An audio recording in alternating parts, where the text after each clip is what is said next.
of the Cattle USA Daily Podcast. Happy Monday, everyone. We are, again, bringing you another change in location for us today. I have just been on the road a lot. We have been all over the place, and this past week, I was on the road and then deathly sick. I have my co-star, Mia, here with me today.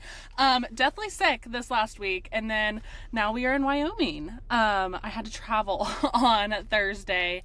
Absolutely still kind of like on the edge of my deathbed, which was not fun. I don't recommend that to anyone. I would not wish that on my worst enemy.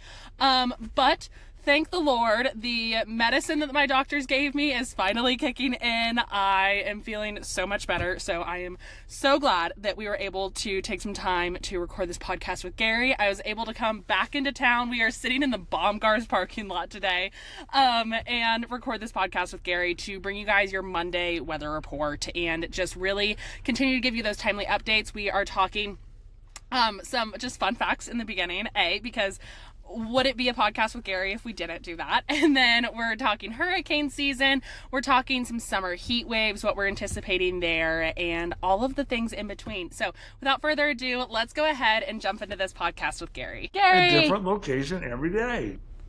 Every single time. Are you in every the single car? time. I am. You're never going to guess where I'm at. Let me guess. I can tell by the clouds. You are interesting. It's very interesting. I would say you are in Texas. Nope. I am in the Bighorn National Forest right now. Where? In the parking lot of Baumgars. I am in the Bighorns. Where's in that? Wyoming. Wow. Yeah. So the Bighorn Mountains in There's a big Wyoming. thunderstorm, so I'm thinking that you might be in Texas, but I'm just guessing. Yes. We had rain yesterday You here. can stop by my place on your way back. It's good. We'll buy you 2 drinks tonight. Yes. Oh my gosh, I need it. After the travel day and the week that we have had, I got so sick. So sick this week. And I got back from, we were in Branson for a wedding that we were photographing on Monday, and we got back on Tuesday, and it hit me on the way back that morning. We were driving back through Kansas City, and I was like, I had my employee Allie with me, and I was like, Allie, I'm not feeling good. Like, I started to get like kind of just a head cold, the congestion, all of that stuff. And then we make it back, and that night, I think my body just finally realized, like, we're home. And immediately, I was down for the count. It was like a head congestion, throat. It felt like I was swallowing razor blades. It was awful. It was awful. And the next day, it got even worse. And I was like, screw this, I'm going to the doctor. And I get there and they're like, so you might have this new strand of COVID. And I was like, fun. That's really cool. I went 5 years without getting COVID. If I get it in 2025, I'm actually going to be embarrassed. I know. I did not have that. They're like, we don't really know what you have, but here's a steroid. Hopefully that kicks it in the ass. And if it doesn't, we know you're going out of town. Here's an antibiotic just in case. So luckily, I think the steroid has kicked it, but my body is rebelling against me. And then we are sleeping in a tent this weekend, and Well, you feel better. I haven't slept in a tent in 10 years. Lions and tigers and bears, oh my. 37 degrees last night in the mountain. I know. And I froze my tush off. Wow. But it's okay. I've got my Red Bull. We are in the parking lot of a Baumgars. We're here. And it's still a Friday. That's awesome. Cheers. And the microphone that you bring with you everywhere is still working. It is. It's a good microphone. We're locked and loaded. Ready to go. That's good. I'm glad you feel better. My shoulder's almost better. Yay. Praise the Lord. I know. I am so happy for that. That was, oh my gosh. I'm just glad you had functioning limbs altogether after. Thank you very much. That debacle. I woke up this morning, I'm like, wow, at least I got functioning limbs today. Yes. It's crazy how we just overlook that day to day, and then something happens, and we're like, we get an injury. This is such an inconvenience. So yes. It's definitely 75-80% now, probably. Whereas I thought it was that level a week ago, but it really wasn't. But now I'm in. It's not a rotator cuff because I don't even feel anything. So I think we're good. I'm on the mending way. So that is very good. A couple things today. One, Yes. there's this bird, a bird called the Veerie bird. Have you ever heard of the Veerie bird? I have not. Well, I was with a potential client yesterday at lunch, and it's this insurance company thinking of hiring us for the LRC and with the cycling weather pattern. They've been following us for years, so they're very intrigued and interested. And at lunch, we were talking about, this show I got to watch on Netflix called Connected, because you got to go watch the show Connected.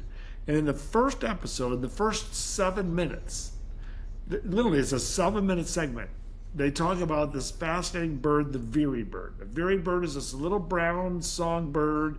It's literally this big, the size of your fist almost. It's a small little bird, and it migrates north to the northern United States, to the East Coast, Delaware area. And then they weren't sure where they leave, but they all leave during the summer, and they come back after winter. And where do they go? Well, they tagged this bird, Veerie birds, and they did an experiment, and they tracked them. They fly to the Amazon, the Amazon rainforest in South America every year, and then they fly back, and sometimes the same bird will be in the same tree in Delaware, which is just amazing the next year. And so they fly all the way down there.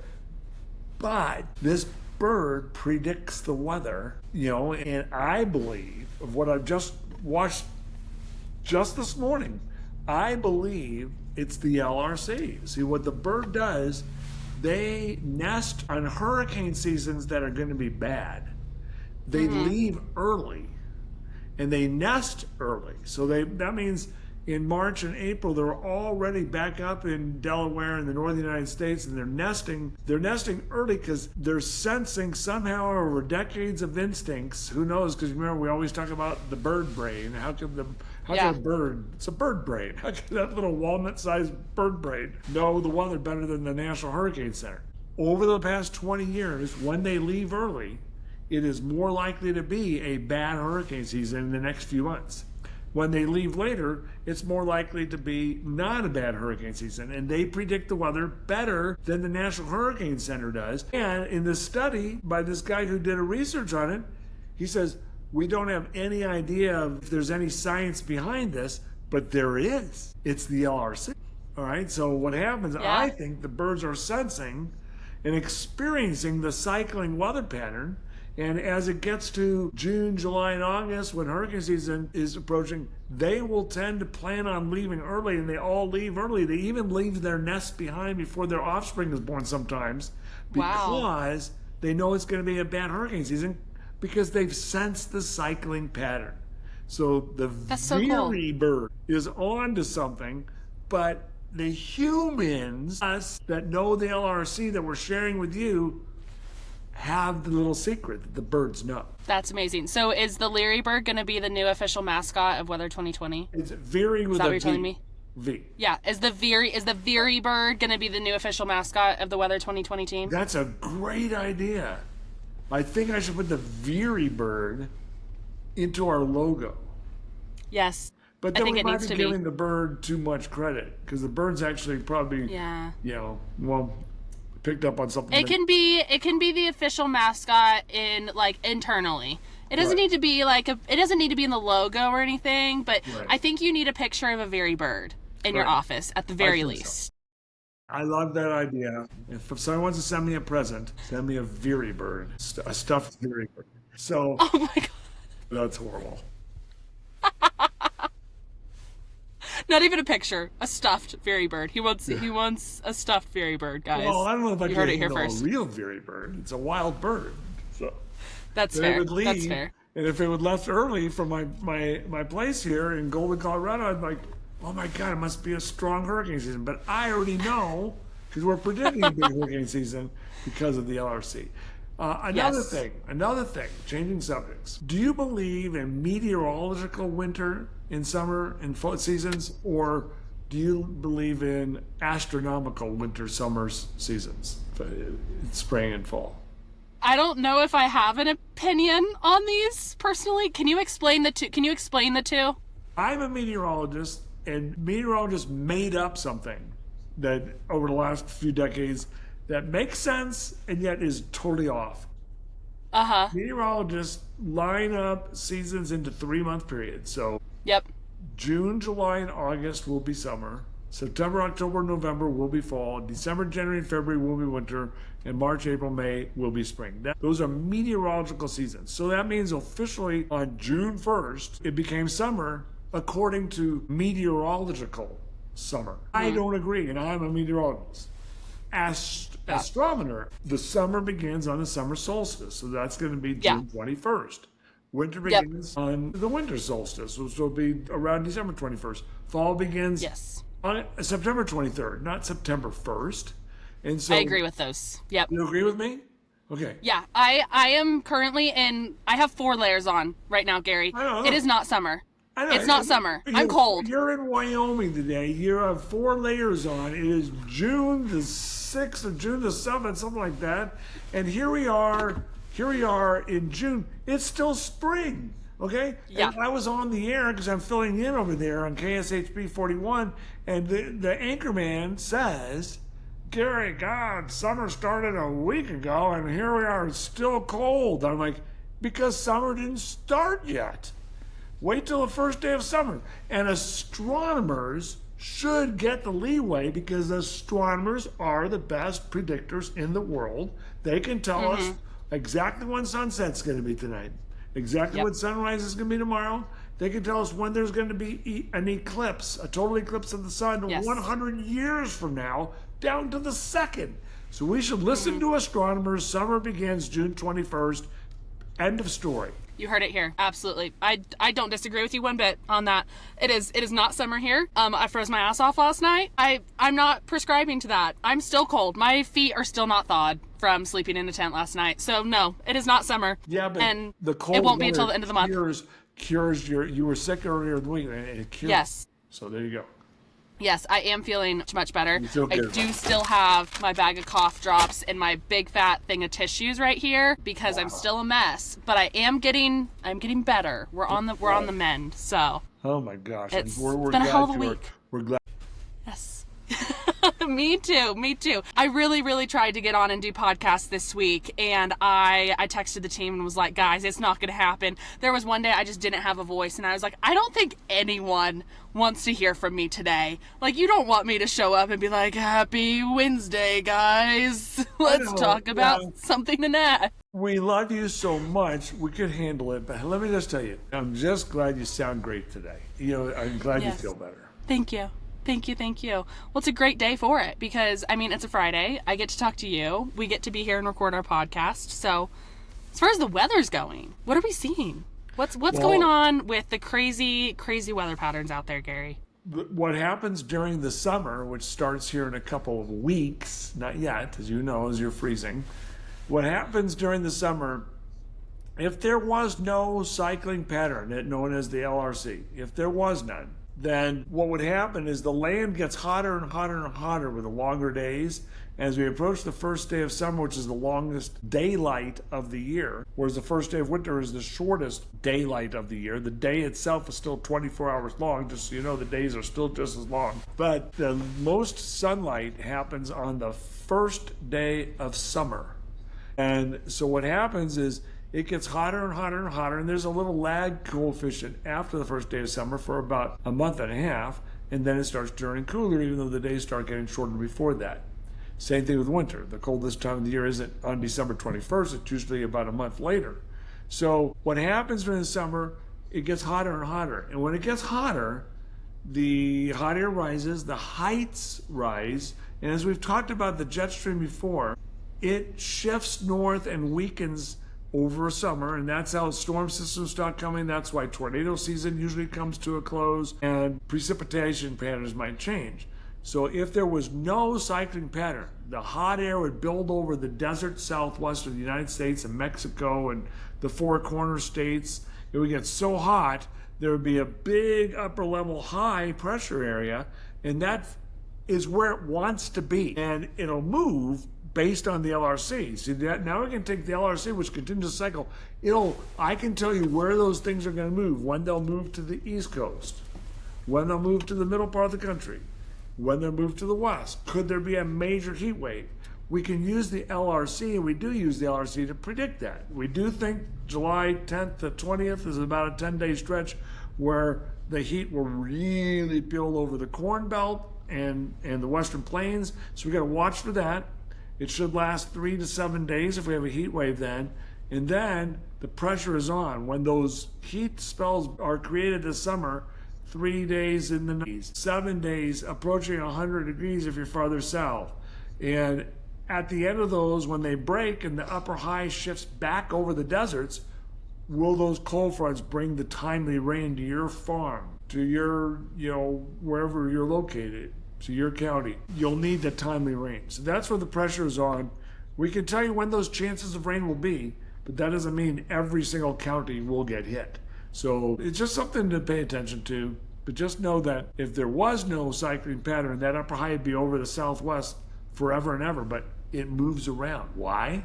Because the pattern is cycling and it's pushing it to where it's supposed to go.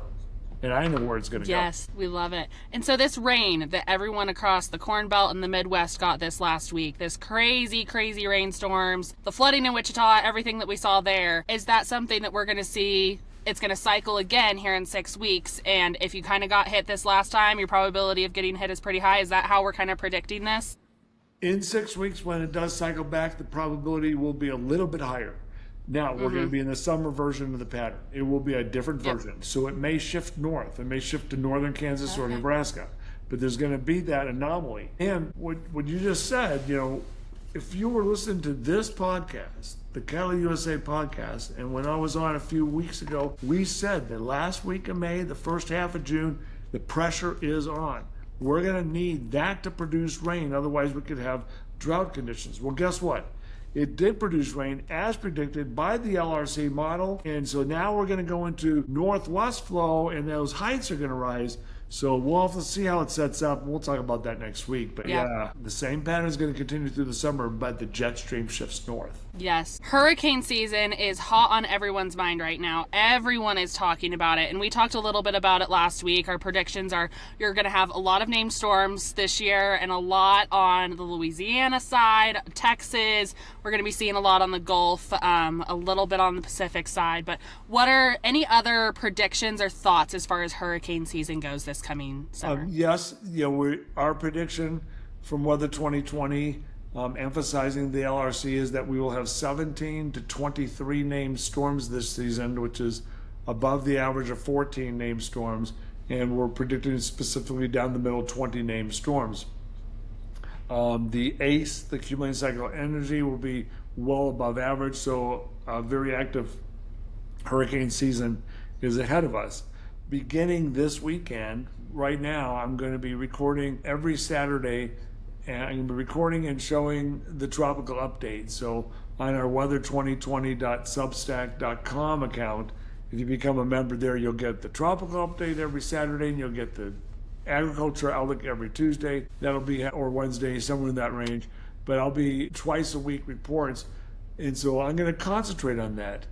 We're proud that Weather 2020 is the #1 source for hurricane prediction. This season, there hasn't been a hint of a named storms yet, but it's early. In the big, huge, active year that Katrina was in and Rita was in, Dennis was in, a big hurricane season in 2004 or 2005, I think that was. And that got started around June 10th. So let's see what happens in the next week or two, see if we get our first named storm. And we'll have to pay close attention. But I'm expecting it to be active in Texas, Louisiana, and the East Coast to Florida. It could possibly get hit. When is the last time there was a major hurricane, Category 3 or stronger, on the East Coast, from Maine all the way down to Miami? From Maine to Miami, when was the last time there was a major hurricane? What year, do you think? I could not tell you. 2004. It's been 21 years. Wow. Since a major hurricane. Holy cow. East Coast. Yeah. Wow. So. I was 3 years old. Oh my gosh. I was 6. Gosh. Wow, that's crazy. That has been a really long time. And so you're predicting one of those this year? I'm 3 years older than you. Well, of course. Of course. Everyone knows that. We'll see. It's been 21 years since they've been hit by one. I do see opportunities this year. Florida could be a risk early September. So we'll be monitoring. but yeah, it's been a long time. Yeah, that's crazy. That's awesome. Any other highs, lows, things that we need to hit on as far as the weather goes? That was like a poem. That was so unintentional. Any highs, any lows? Gary, what do you know? How the weather goes? Something like that. Sometimes I question the things that come out of my own mouth, but that one worked.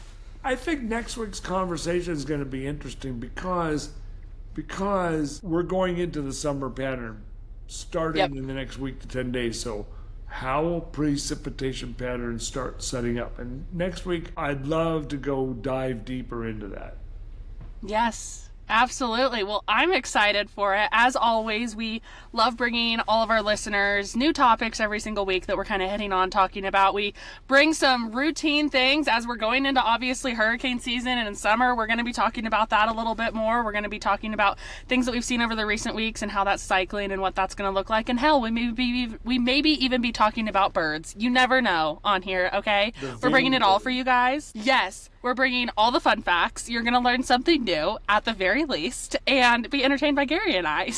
So, as always, it was a great Friday chatting about all of these things, and we hope that all of this information was really great for you guys. If you enjoyed this podcast, make sure you go check out Gary's Substack that we're going to have linked in the show notes.